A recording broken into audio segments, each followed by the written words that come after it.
Oh, good morning. I have to give some kind of effort. Okay. Let's take care of this mane first of all. Oh my gosh. Hi, kitty. Meow. All right, let's try this efforts thing. Okay, so I'm home, as you can tell. I have my coffee right here. This is the only one I'm having today because, I'm home, so I can't make any more. Anyway, it's an iced coffee, which I really don't need ice anymore because it's getting chillier throughout the day. Good news for me is that my supervisor has approved me getting off earlier. So I would, for when it's dark, because I can't drive in the dark, you know what I mean? And so she has been able to approve me working 8 to 4:30, starting sometime next month, more than likely, which is fine. That's perfectly okay. She didn't even have to change my schedule.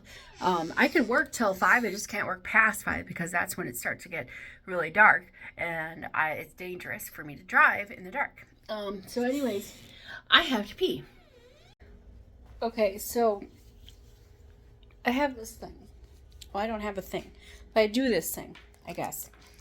When people tell me they want to do something specific, like recently Norm sent me a message saying he wants to go to some thing in Michigan, like a horror museum or whatever in Michigan.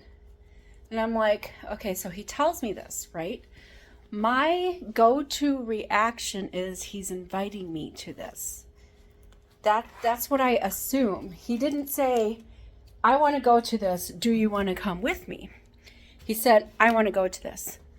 So my thing is, what I'm thinking, you're telling me you want to go to this, and I'm assuming you want me to come with you because why else would you be telling me that? Unless you're just like, oh, I want to go to this, just FYI. What the hell is this? Hold on. It was tomatoes. Anyway, so I assume that if you're telling me you want to go to something, that's you inviting me to go to that thing with you. I'm just going to assume that's what you want. Okay? And if it's not what you want, and you tell me, oh, I was just going to go by myself, or I was going to actually go with whoever, my feelings are going to be a little bit hurt because, why are you telling me you want to go to some place if you're not inviting me to go to that place? You know what I mean? It's like when you say to somebody, you know what I would love to do someday? I would love to go on to, wherever you want to go to. Isn't the intention of you telling that person that you want to go there is because you want to go to that place with them? Isn't that the intention? I mean, correct me if I'm wrong, but why would you tell someone you want to do something if you're not trying to invite them as well? You know what I mean? Is that a bad thing to just assume that's what you're inviting me to do? I mean, for real. I have said this before, and I'm going to say it again. I am probably an introvert's nightmare because not only do I invite myself places with them, I will befriend those people. I will befriend them even if they don't want me to be their friend. I will be like, hey, let's talk. And they don't want to talk to me. And I can tell usually that they don't want to talk to me. They just want to be left alone usually. I mean, introverts, most of the time, from what I gather, introverts like to be left alone, but they also want to be included in the conversation. So it's finding the balance, you know what I mean? And I try to be like the middle person. Like I can talk to this introvert person and relay a conversation to all of the other people. But in order for me to do that, I have to get to know the introvert person. So therefore, we are now friends. So anyways, I was just saying,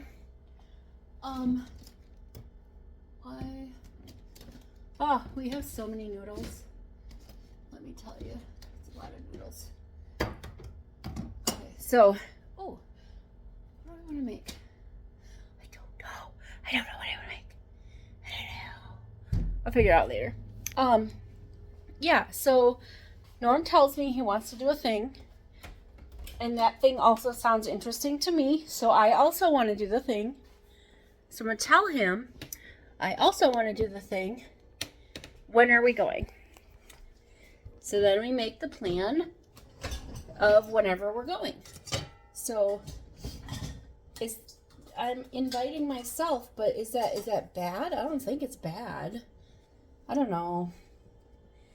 This is my extrovert self, or self-conscious self, I guess, being like, oh, nobody wants to hang out with me, which is not true. Lots of people want to hang out with me. They tell me that. And I can only believe them. You know, I can't be like, well, you're telling me something and it's fake. You're telling me falsehoods or whatever. Ugh. I have to message Makai, be like, when am I going to get my key back for the farm? You know, they're supposed to come back today?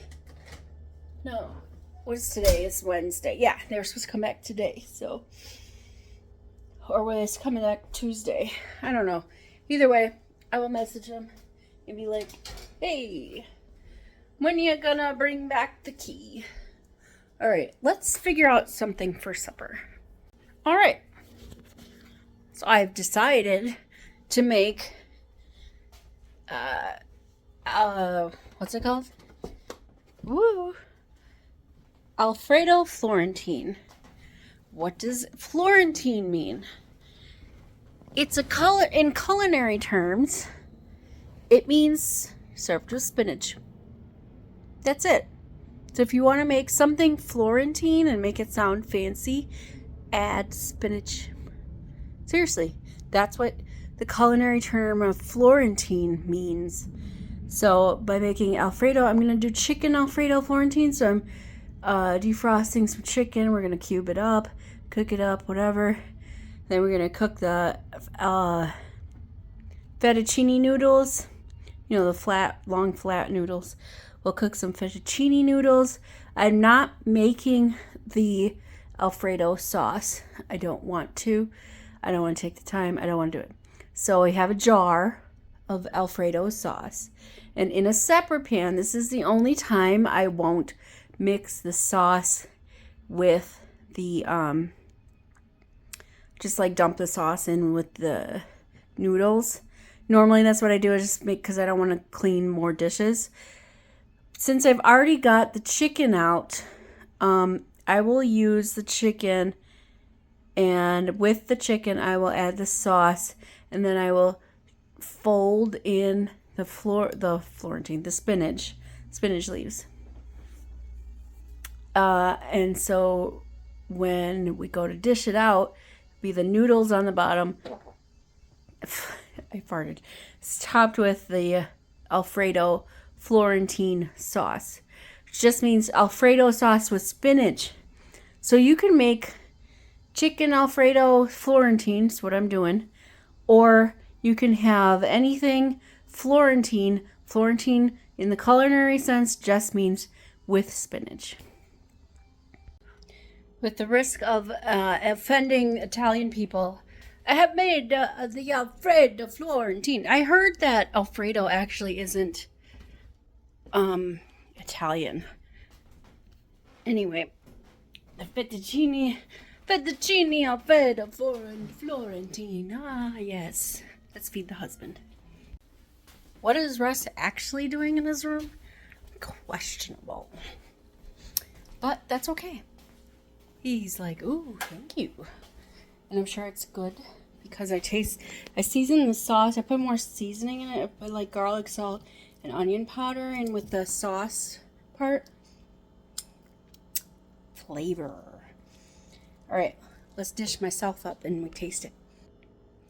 Okay, fork. You don't have to eat your food with a fork, but it helps depending on what it is. Some food you don't need a fork, like, you know, chicken wings or something. All right, so here's my Alfredo Florentine, chicken Alfredo Florentine. Get the little noodle in there. Come on, a little chicken in there. Okay, noodle. Good. Chicken and spinach. Here we go. Yeah, let's try that out.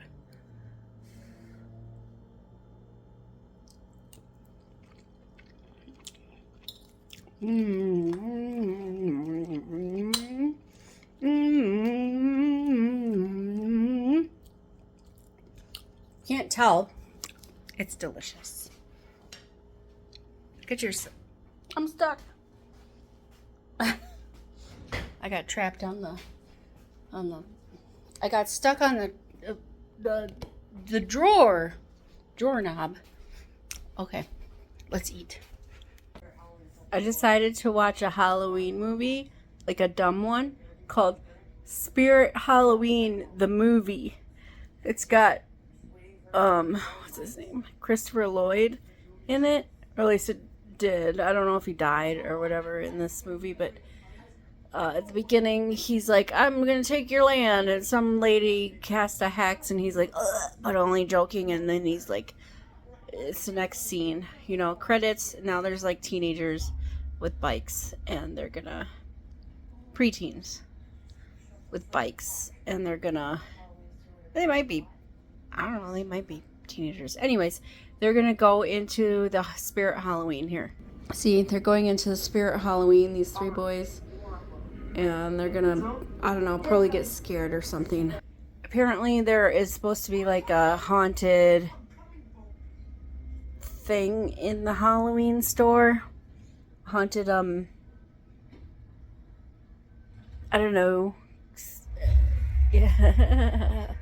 So it's gonna be like dumb jump scares and stuff. It's the Spirit Halloween. Alright. So that's that. I'm gonna watch a dumb movie. Sometimes you just gotta. Hello, kitty. Meow, she says. Meow. Okay, so I am failing as a cat mom because I'm out of cat litter and Kitty needs to have litter because, you know, where else is she gonna go poop at?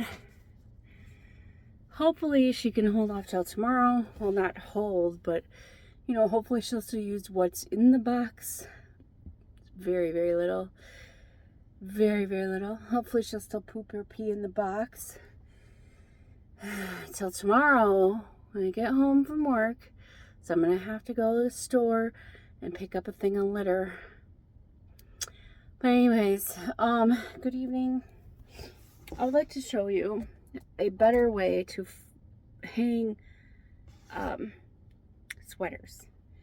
So instead of putting your sweater on the hanger and you end up getting the what they call horns, they stick out like this.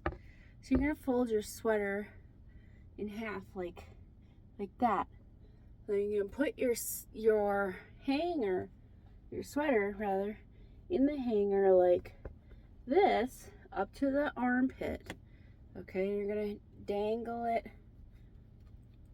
your sweater like this. You have your sleeve, you'll just fold it upwards like this. Then your sweater is on the hanger like this, okay? You won't end up with any hanger horns like this, you know? You see how well, I don't have any hanger horns on this one, but you get it. You get it. So that's your lesson for today, how to hang a sweater. All right, well, anyways, I'm going to bed. I hope you have a great night. Tomorrow's Thursday, so I'll see you tomorrow. Doodles.